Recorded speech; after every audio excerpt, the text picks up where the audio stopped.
মনে করছে যে হাসিনা চিরস্থায়ী থাকবে, কিন্তু পলকে মিনিটের মধ্যে যে হাসিনার পতন হবে। কুলিল্লাহুম্মা মালিকাল মুলক তুতিল মুলকা মান তাশা ওয়া তানজিউল মুলকা মান তাশা ওয়া তুইজ্জু মান তাশা ওয়া তুযিল্লু মান তাশা বিয়াদিকাল খায়র। ক্ষমতা দেওয়ার মালিক কে? আল্লাহ। আল্লাহ রাজাকে ভিখারি বানায়, ভিখারিকে রাজা বানায়। সব আল্লাহর হাতে। আল্লাহ দেখাই দিল হাসিনার পতন। আর কিছু চায় না। যারা চিন্তা করেন যে আবার আওয়ামী লীগ আসবে, হাসিনা আসবে, এ ঘুরে বালি, ওই চিন্তা করি লাভ নাই। কেননা আপনারা জানেন, মিডিয়া সাংবাদিক ভাইরাও আপনারা জানেন যে আগামী শনিবার 5 তারিখ আমাদের বর্তমান ডক্টর মোহাম্মদ ইউনূস প্রধান উপদেষ্টা আমাদেরকে ডাকছেন। আমরা কালকার 5টায় আমাদের ইসলামী আন্দোলনের সাথে সংলাপ হবে, আমাদের আমিরের নেতৃত্বে আমিও থাকবো। সেখানে আমরা স্পষ্ট বলবো যে সংস্কার ছাড়া কোনো নির্বাচন দেওয়া যাবে না। তাড়াহুড়ার কোনো ব্যাপার নাই। আগে এই যে 6টা কমিশন করছে, অন্যগুলা সব দুর্নীতি, নির্বাচন কমিশন, অর্থনৈতিক ব্যাপার, প্রশাসন, পুলিশ থেকে শুরু করে সবগুলোর সংস্কার হবে, নির্বাচনের পরিবেশ হবে, তারপর আমরা নির্বাচনে যাবো ইনশাআল্লাহ।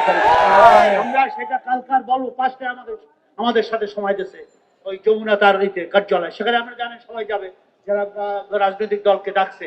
আমরা স্পষ্ট বলবো, এখনো দুর্নীতি রন্ধে রন্ধে, এখনো আপনার দেখেন বিভিন্ন জায়গায় চাঁদাবাজি চলছে কি চলছে না? সাংবাদিক বন্ধুরা, চাঁদাবাজি চলছে।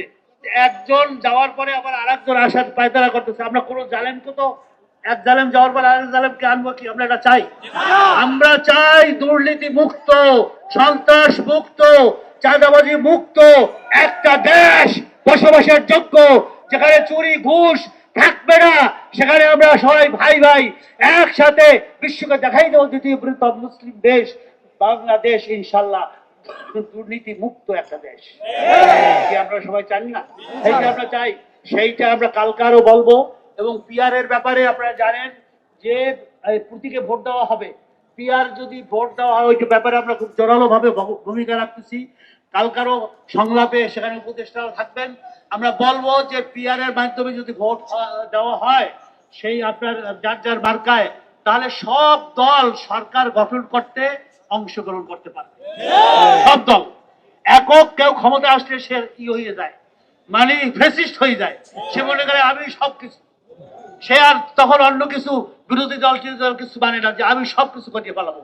আমরা সবাইকে দেখছি, আমরা আওয়ামী লীগ দেখছি, বিএনপি দেখছি, জাতীয় পার্টি দেখছি, সব দেখছি, সবুজ বাংলা, সোনার বাংলা, আমরা সব দেখছি। এখন ইসলামী বাংলা দেখতে চাই, ইসলামী রাষ্ট্র দেখতে চাই। ইনশাআল্লাহ আপনাদেরকে বলতে চাই, ওয়ানগরে বাইতুল মুকাররমের সামনে ইনশাআল্লাহ ইসলামী আন্দোলন চেষ্টা করে যাচ্ছে। সমস্ত ইসলামী দলগুলোকে নিয়ে আমরা একটা মহাজোট করে আগামী নির্বাচনে অবতীর্ণ হব। এদেশে ইসলামী শাসন শরিয়াত কায়েম করবো ইনশাআল্লাহ। আমরা সবাই একমত হয়েছি।